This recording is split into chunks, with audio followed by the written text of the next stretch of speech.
So thank you for joining me today for the third installment of our four-part Future You webinar series. And for taking the first steps to not only building your rich retirement, but also your rich life along the way. You know me, my name is Mark Sada. I'm a lifestyle financial planner, and I'm building a life that I don't need to retire from. I'm building and living my life by design, my rich life. It didn't happen overnight, and I'm certainly not 100% there. But by doing the work daily and trusting in the process, the outcome is all but guaranteed. But more on that in next week's session. So before we get started today, just some housekeeping, it's an informal discussion. So ladies, please, I will put you on the spot at the end. We are quite familiar with each other. We've just got one poll to lead us into the topic. And as usual, the webinar will be 45 minutes, which we will finish promptly at. And then just lastly, on the format of today's session and every Tuesday session is a theoretical one, me parting my thoughts and ideas with you, and then Friday is the practical. So if you don't come with your own practical examples by Friday, we will just keep working on our real life example that we've created, Future You, and adding to that case study, helping us better understand the resources at Future You's disposal and how best to allocate them. So today's poll, again, a leading question. Mark, if you can just bring that up. The concept of what is your greatest resource? So what do you believe to be your greatest resource? Pick any two or three, I would say. Hopefully don't pick all of them.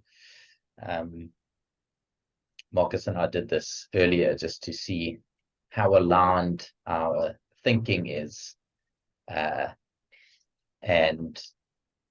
it's almost there, right? I think it's getting better. I'm glad nobody selected smart beta investment options, because I didn't even know what that is. I just wrote that in there just to see if anybody selected the thing that sounds the cleverest. Index tracking. Index tracking. There we go, Linda. Thank you. I knew there was somebody, and I'm glad you don't think that is the greatest resource to help you achieve the life that you want. But yeah, so my career and business, great. That you both agree with that. Lifestyle cost containment, getting some options, superior investment market returns, low cost investments, definitely time. Also, but I think you'll see in today's session, I've got three of these that we're going to work through. And yeah, let me sort of share how it follows on. So in last week's session, we uncovered how to build a life that you not only love, but one that is filled with passion and purpose, and how this is achieved through the concept of ikigai, translated into that which makes life worth living. And once achieved, you know, it's the intersection of doing something you love, something you needs, and importantly, something that people are prepared to pay for. And we then went on to understand what that was going to cost. So we were able to visualize what a rich life looks like. We were then able to cost it from a monetary perspective. And in our example, you know, I think these were some pretty hairy numbers, you know, in excess of 350,000 Rand to be earned per month. To live that version of your rich life, as defined by Future You. And while I say hairy, the way that we had modeled spending money wasn't necessarily a lavish, excessive lifestyle, right? So 350,000 may be hairy, but you know, a lot of that was really just, you know, accounting for cost of living in South Africa. You know, sending your kids to private schools, which some people may deem as lavish, but I think more and more it's becoming deemed a necessity and almost, you know, something you have to do if you continue to live in South Africa. You know, these are very realistic expenditure examples, which we encounter with our clients on a daily basis. And we did build in some international travel and a little extra slush fund every month, which I think you both said you would struggle to actually spend, but it would be nice to have available. So there's some extra spending, but it's not unrealistic to think that is a number that you would need to earn. And today we're going to take that a step further. So we're going to unpack what you now do with this information, because we've gone through a process where we visualize what we want retirement to look like, given a lot of detail to in the beginning, selfless, self-care, and selfish, and what we want, what that's going to cost, how we can go about funding that now and not waiting. So giving you all this information, and then living a rich life now, understanding what you want to do, how you want to spend your time, how you want to spend, who you want to spend it, and again, what that costs. So now you're this information, but being equipped means you need to do something with that, right? So if you know what this rich life looks like, what it costs to maintain now and into the future, then all you need to do is understand how to best utilize your resources to help you achieve it, right? And we're going to touch on those the 3 resources today. And I say all you need to do because it sounds really simple, but this is where the real implementation work starts. And I like the word implementation from the concept of the work that we do, because typically as a financial planner, implementation work, alludes to products and life covers and those sorts of things. But the work that we're doing with clients is helping them implement this amazing life, right? Helping them take the steps and understand what those steps need to look like. And some of them we're going to take together, some of them you're going to take on your own, but it's really implementing the things that need to be done in order to help you live the life you really want to live. So I've identified 3 main resources that excuse me, that I believe you've got at your disposal. And the first of those is your ability to earn an income. So this comes in 2 ways. It's either through your corporate career, or if you're an entrepreneur, through the businesses that you build. I think those 2 can also interlap. So often it starts out as a corporate career, and ideally it would get to an entrepreneurial venture. I think it's because once we realize this, we understand what a corporate career requires from us time-wise in order to hit those sorts of numbers that we need.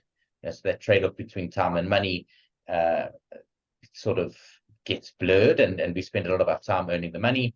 And ideally, we view entrepreneurship as an avenue that potentially gives us some of our time back in lieu of some of that money. But again, it's something that needs to be viewed with your eyes wide open, because it could go the other way. So when we talk about it from a career perspective, we're trying to understand, simply, does the job that you are doing have the legs to get you where you need to be financially, right? Does it have the ability to provide you with the corporate salary that we spoke about? So if you carry on doing what you're doing, are you able to earn that 350,000 Rand a month, right? And maybe not carrying on what you're doing because you may need to upskill and do some different things, but could you get to that number doing what you're currently doing, right? And then if the answer to that is yes, what do you need to do to get into that position, right? So you need to understand, what does your career trajectory need to look like, and in what sort of time frame? So if it's 350,000, you need to look within the scope of the work that you do and the organization that you work and see, are those salaries attainable? Are they achievable? And what sort of designation do you need to get to in order to earn those numbers, to understand if it's possible, right? And then it's understanding, how do you progress through the different stages? What does that corporate ladder look like?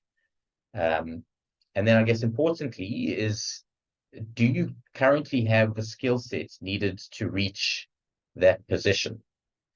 And Marcus, I want to stop here and ask you, because I think it's a lot more relevant at the stage in your life now, asking yourself these questions, looking in on it. Understanding, is there an alignment between the life you're living, the life you want to live, and career? You look in on those things. Wait, sorry, just say again, you broke up for a second there. So I was saying, is there an alignment with the life you're currently living, the life you want to live, and the resources that are currently available to you? So your income, right? Does the income you're earning now allow you to live the way you want to live? No, it doesn't. But there are some, like I do have resources at my disposal that will allow me to get to that point ultimately.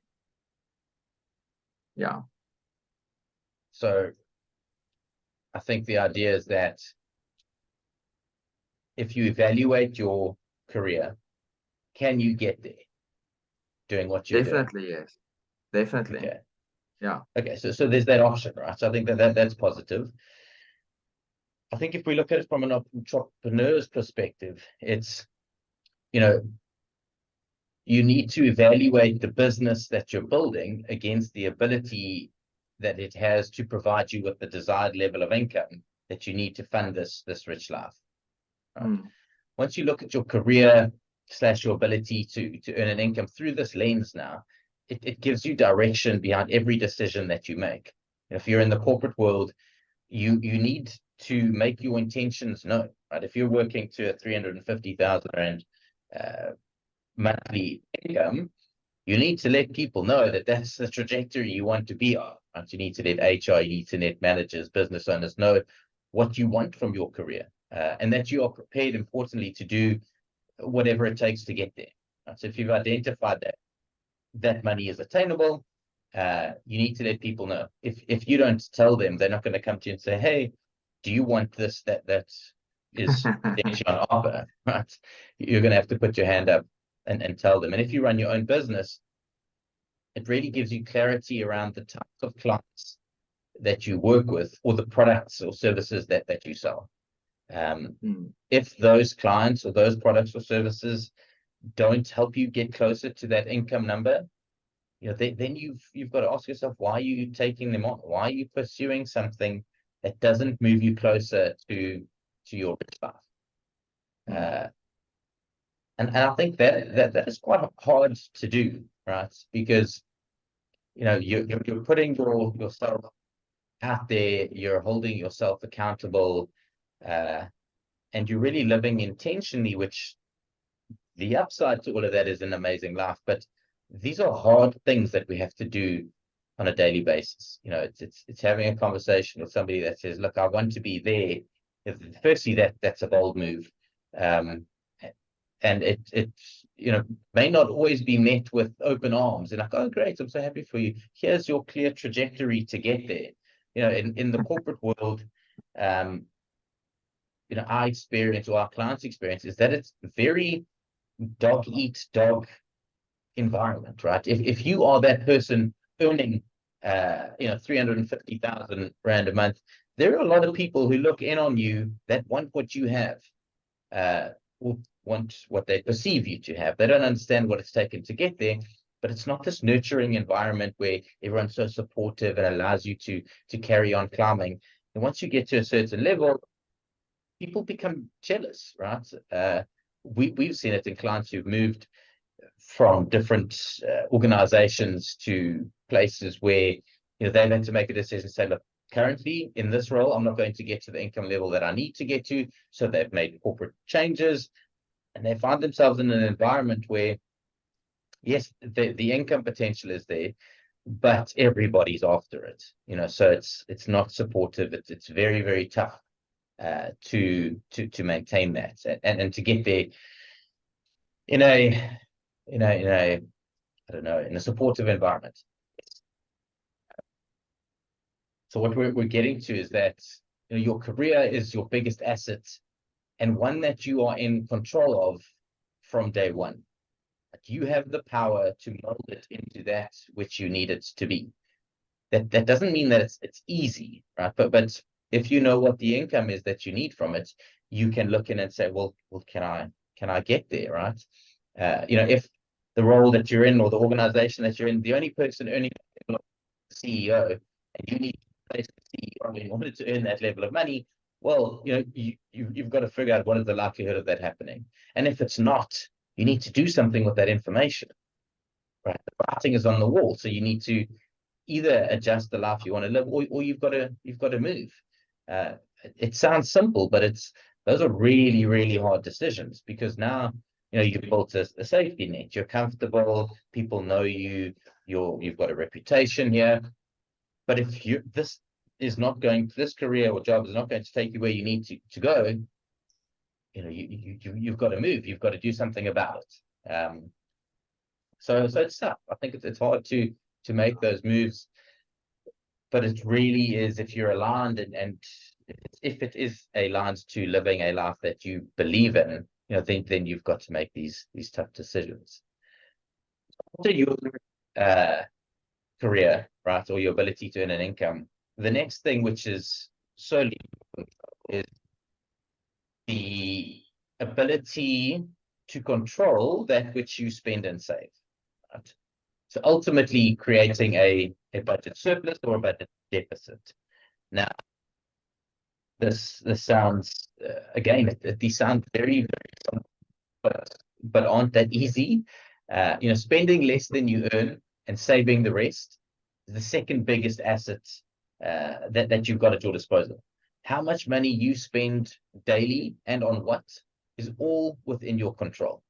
It doesn't mean that it's easy, but it is within your control. You can make decisions daily which will impact that. When you're designing your rich life, you decide how you want to spend your money and on what you want to spend it, right? I look at my instance, and in trying to live our version of a rich life, we've got a budget, a spending plan, broken up into different categories for the family.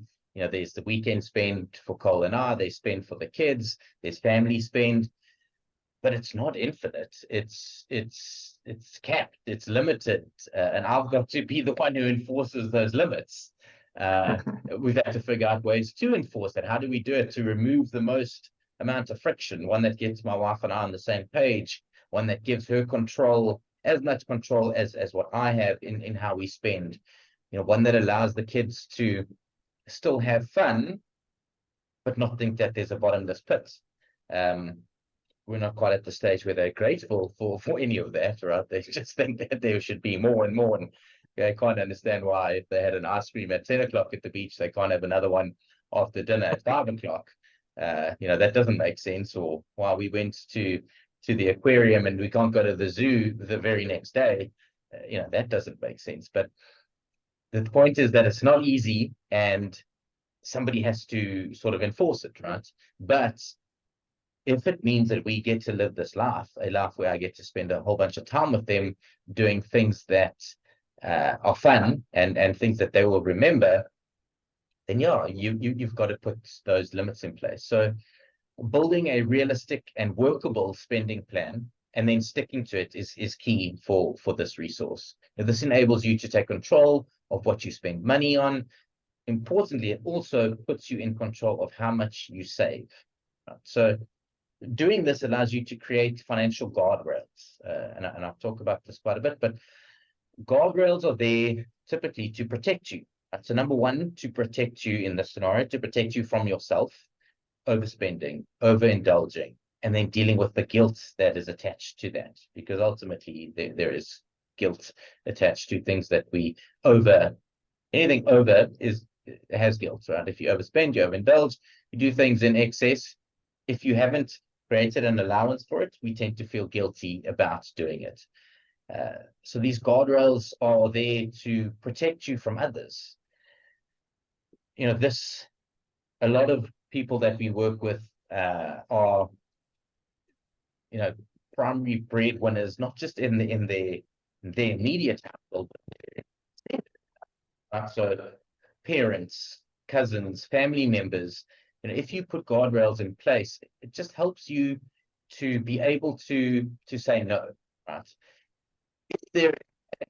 If there's no money left after saving and spending, it's easier to say no, right? So putting these guardrails in place, which we're creating an allowance for what you can allocate towards that, saying yes to family, but we're putting a limit on. So it's not a bottomless pit, and it's not at the expense of living a great life now and into the future. So the trick with this resource is, firstly, getting an accurate idea of what you actually spend money on.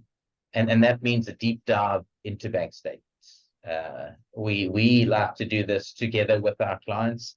We have some people, Marcus, who we initially do it for them. That's probably one of the worst things that you have to do, hey, Marcus. Whenever I send Marcus bank statements, it's like, oh no, but he's actually really good at it. He's really good at categorizing things, and helping people just to get an accurate idea of what they spend on. Yeah. I think it also gives you context into what other people's rich lives looks like, right? But yeah, so deep dive into bank statements. Once you know where the money is going, right, which is the first step, is where are you currently spending money? Then you need to try set some spending limits, right? So typically what happens is we look through these numbers, which are accurate because they come straight from the bank statement. We can categorize debit orders, spend, whatever it is. But people are typically shocked about what these numbers look like. Wow, I didn't realize I spent so much at Woolies. Or wow, I didn't realize we spent so much eating out. Marcus will explicitly say where the people eat out and be eating out, and then he goes item by item as to, sheesh, we spend a lot of money at this restaurant, or a lot of money on this item, which is great because it brings in perspective. It allows people to see. But we then ask, we try and get you to put some limits, right? So to say, okay, we spend a lot on this, and that's fine. It helps us. It's in line with our rich life now, but let's just cap it. Maybe it's a bit excessive, so we can remove some of that overindulgence, overspending. Linda, there are some truths I'm not ready to face. You see, that's the thing, right? So this is not easy. And we say budgeting and it sounds so simple, but it's not, and it's not easy, right? The idea, though, is that if you want to utilize this resource, you're going to have to face it. And the longer you don't, the longer you're not going to be able to get everything aligned. I'm not saying we have to get everything aligned at once. It is a process, but the idea is to cap some of these outflows. It may seem hard and unrealistic at first, but it's definitely worth a shot. Cap the groceries at a number. I think groceries in South Africa is a big spend. If you've got more than one person in the household, that number easily climbs, over 10,000 Rand a month, easily. But the idea is to try and cap it, and kind of like in my example, it's then to convey the message to the people in your life that the grocery spend is not uncapped. We have X amount to spend, and we need to make that work, right? So what that means is, my wife and I, we have a weekly discussion around family meals, upcoming family meals, so that we can, especially now with this holiday, it's kind of been a free for all. We take for granted when the kids are at school that the school feeds them, and I only have to pay 50 euros a month, because shucks, with them being at home, it's just like wake up, food, snack, food, lunch, food, dinner, food, snack. It's just, I don't know, they just eat so much. But we sit down, we had the conversation yesterday morning before Cole went to the groceries. Okay, so what do dinners look like? What of those dinners can translate into lunch for her and I the next day? Because the kids won't eat the leftovers. So we've got to. And then if we're going to have leftovers, what are the kids going to have? And we literally go Monday through to Friday. And then Cole's like, I'll stop at Friday, right? You got to take over for Friday. Friday to Sunday is that's in the entertainment allowance, which we kind of have to tweak and figure out how we make that work. But that's what it means, right? So if we're going to put a cap on that number, which then allows us to have surplus money to save, we've got to have those conversations. And even if you're not having them with a spouse or a partner, you need to have them with yourself, because it is you who is spending this money. And by putting a cap on it, it allows you to do other things with the money, right? So once we've sort of capped them, and the next thing, and probably the most important thing, is to pay yourself first. This has kind of become a bit of a catchphrase out there, but really what this means is it means to save at the beginning of the month and spend the rest. Right? So once you've identified what you spend, you put some limits on it. You should have a good idea as to what you would be left. So we know what's coming in, we know what we spend money on, we've capped these, and that means there should be a budget surplus of, I don't know, 20,000 or 10,000, doesn't matter. Whatever that number is. Instead of leaving it to chance and having a debit order moving money at the end of the month saying, whatever's left, I'm going to save, commit to yourself and save it first. Right? So at the start of the month, the day after you get paid your salary, have a debit order, 1,000 rand, going in some sort of saving. Initially, we'd say move it into something very liquid, something you've got sight of, something you can move back if things get tight.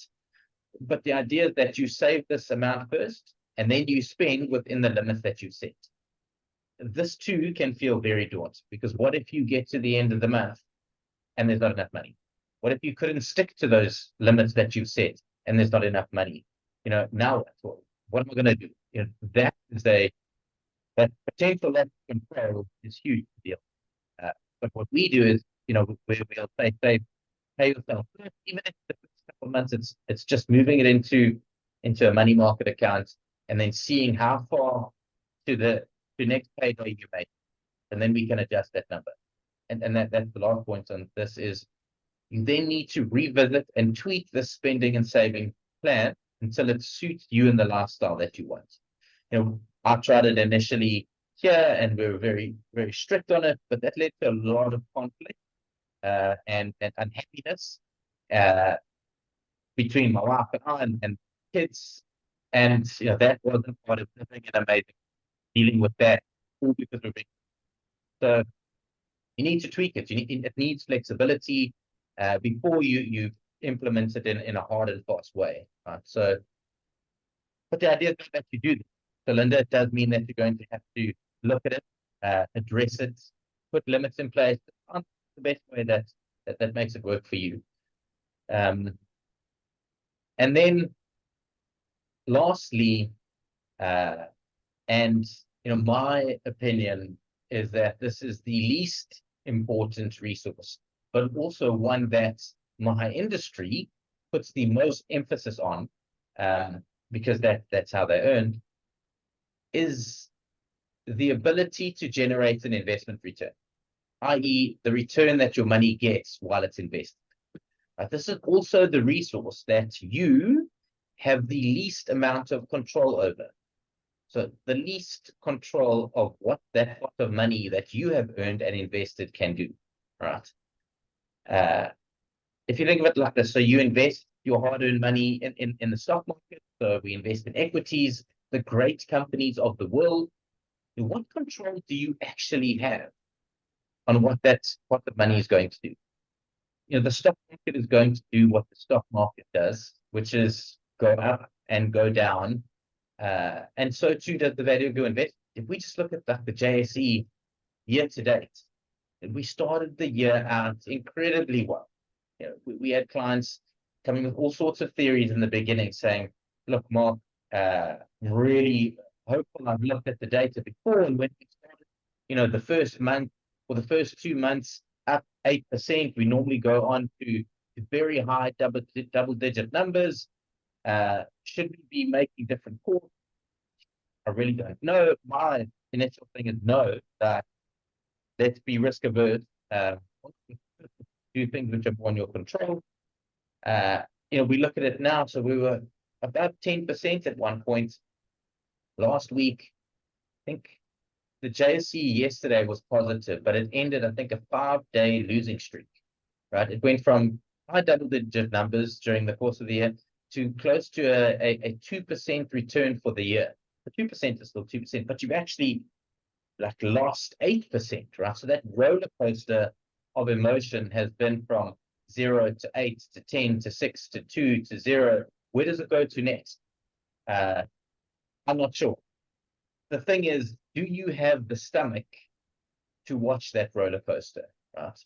You could make a lot of money, but you could also potentially lose a lot of money. And I say lose with inverted commas because you only actually lose if you need to pull the money out. But the thing is, you know, if you're not able to stomach such a big fall, you may be inclined to say, let me sell and get out and just preserve what which we know is not rational, but we don't do rational things when it comes to our money. You know, emotionally, you may not be able to stomach the sights of your investment hard. You know, I can sit there and tell you, look, it's a short-term thing, it's a paper loss, it will recover time in the market, all of these things, but we are human, right? And we tend to make irrational decisions based on our emotions. And all the other things that are going on in our life lead us to make those decisions. It's been had this sort of conversation before. You know, so when we tend to invest clients' money and we've eventually agreed on where it's going to go, we understand what this is going to look like. You know, what does the ride look like? And are you comfortable with that? But, you know, I'm not deterring away from investments. There are definitely ways to smooth out the ride.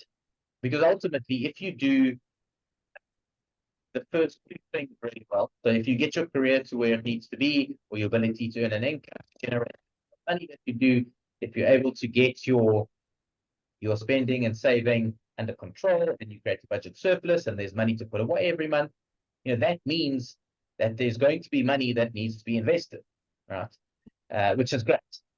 When it comes to being invested, ideally, you want your money invested with a specific return objective.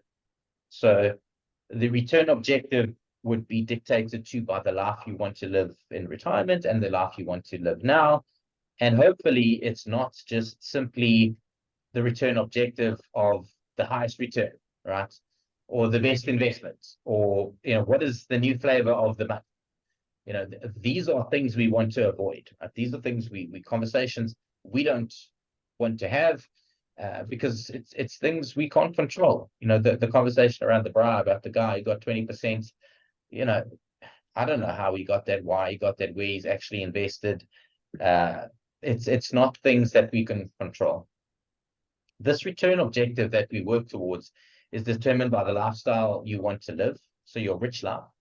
It's determined by the amount of money that you have available to invest and the amount of time that you have to invest, right? So these three things then determine the amount of risk that you put your money at, right? Or the risk you need to take. And by risk, we really just mean volatility. So how much volatility do you need to expose yourself to, which is these ups and downs, and how comfortable are you with those? So if we look at, you know, a simple scenario to say, we've figured out this big rich life, right? We know exactly what it wants, what we want it to look like now, and what we want it to look like into the future. But unfortunately, we haven't gotten to grips with the resources, right? So the two biggest resources that we control, that, in my opinion, are the ability to earn an income and the ability to spend less than you earn and save the rest. So there's very little lump sum money to invest, and there's a very small budget surplus, right? That means that you're going to need a high investment return on the money available in order to meet the lifestyle objectives that you're trying to achieve, right? Which then means you're going to have to put your money in a place like equities, which has the highest probability of achieving that sort of investment return. But a place like equities comes with a lot of volatility and a lot of uncertainty. So uncertainty as to what your money is going to do. And what that all means to me is that it removes control.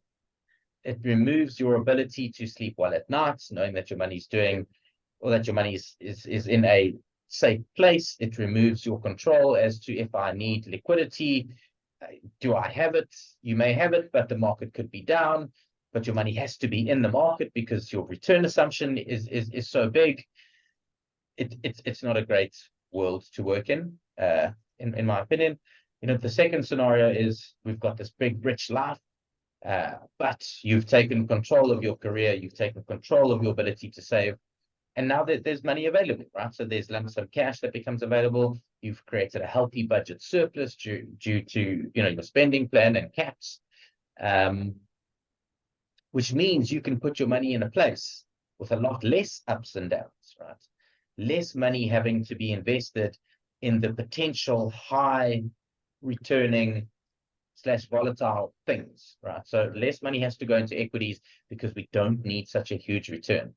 More money can go into cash or fixed income, or I don't want to get into where it goes, but into the less volatile asset classes, because you need a smaller investment return, right? You don't need 20%, you only need 10%. Where you invest your money to get 10% in a South African context is way different to where you invest it to get 20%. It's chalk and cheese, right? So you can invest it in a world to get 10, which is achievable with a lot more consistency and certainty. So you can sleep well at night. You can know that you've used the other resources, that you don't have to rely fully on this third resource, which is largely out of your control as to what happens.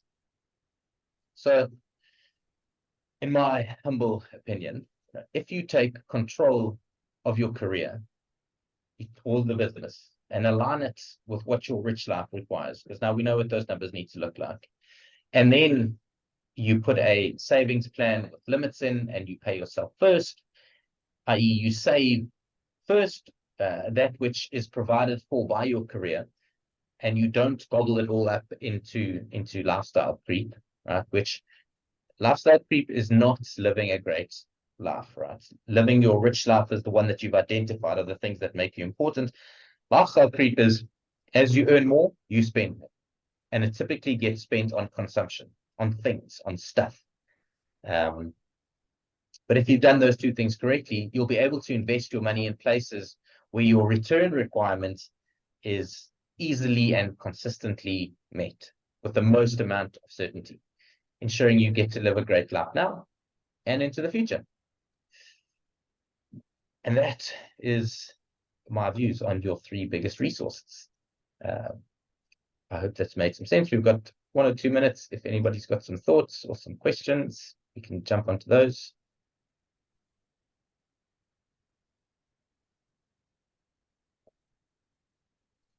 Okay. That being said, ladies, have a lovely week.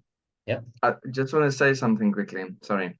I think this is like a really hard realization. It made me think even of my current situation, even though I'm not exactly where I want to be yet, or in the playground that I'm playing yet, still like these are difficult conversations to have with the person that you live with, or even with yourself. And it's such a great thing to pay yourself or to save for yourself first, because like when it's available throughout the month before you've done it, it's like, it's available, I can use it, or I can spend it on this. And all the more my wife comes to me and she's like, I want to save this amount of money, or I want to do this. But next thing you know, she comes to me like, babe, I want to do this. Can we do this? We have enough money, right? And then I have to be like, no, we don't. Or that we always do this. So it's like really tough conversations, and it's a difficult realization. It's a difficult truth, even as Linda said earlier. So yeah, thanks for that, Mark. Very true, Mark, because it is hard to have those conversations because you don't want to disappoint people that you love. You don't want to let them down. Yeah. But I think the way to avoid that, at least for myself, because I feel the same way, right? I don't ever want to say no to my wife and kids, but I need to, right?